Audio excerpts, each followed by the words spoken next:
Did you know that in 1800s Germany, a gay rights pioneer wrote one of the first vampire love stories about two men whose love was so powerful it transcended death itself?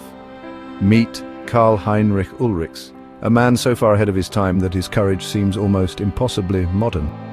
In 1867, that's 102 years before Stonewall, this remarkable German scholar did something extraordinary. He stood before the Congress of German Jurists in Munich and publicly declared his homosexuality as part of a political statement. He was literally shouted down, but imagine the bravery required for such an act in Victorian Germany. Long before the word homosexuality even existed, Ulrichs had developed his own revolutionary understanding of same-sex desire. Beginning in 1864, he published a series of booklets with the rather wonderful title, Research on the Riddle of Male-Male Love.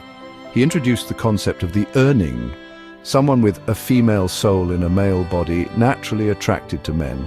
This wasn't mere academic theorizing, this was lived experience transformed into groundbreaking social theory that wouldn't become mainstream for another century. But here's what's truly fascinating.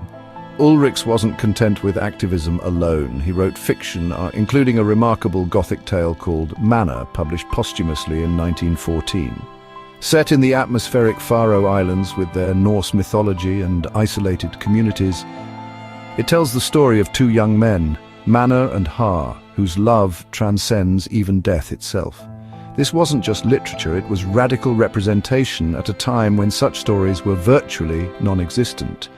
When Manor drowns in a shipwreck, he returns as a vampire-like revenant, visiting his beloved Har nightly to drink from his chest near his heart. But here's the brilliant twist. Rather than presenting this as horror, Ulrichs frames these supernatural visits as the continuation of a profound love. When villagers stake Manor in his grave, Har doesn't celebrate his freedom. He wastes away, longing for his beloved, and eventually joins him in death. What makes Manor so significant in queer literary history is its radical departure from the sanitized friendship narratives of its era. Unlike other Gothic works that merely hinted at homoeroticism, Ulrichs presents unmistakable romantic and erotic elements. The victim finds bliss in his supernatural lover's embrace. When threatened with separation, Har begs to be buried with Manor.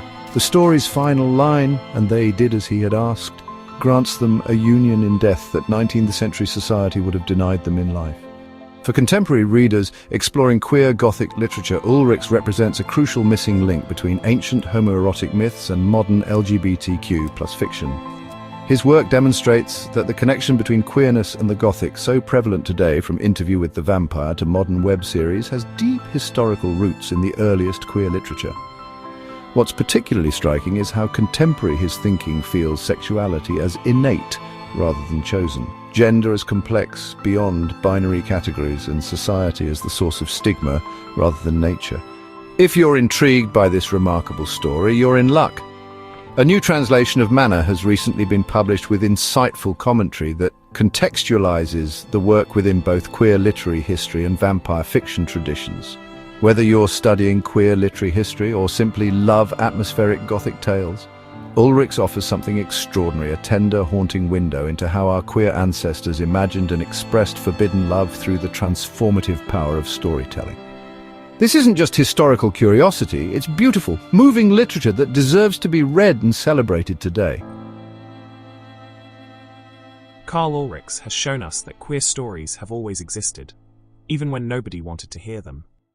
Manor awaits you at www.queertriptych.weebly.com. Thanks for listening.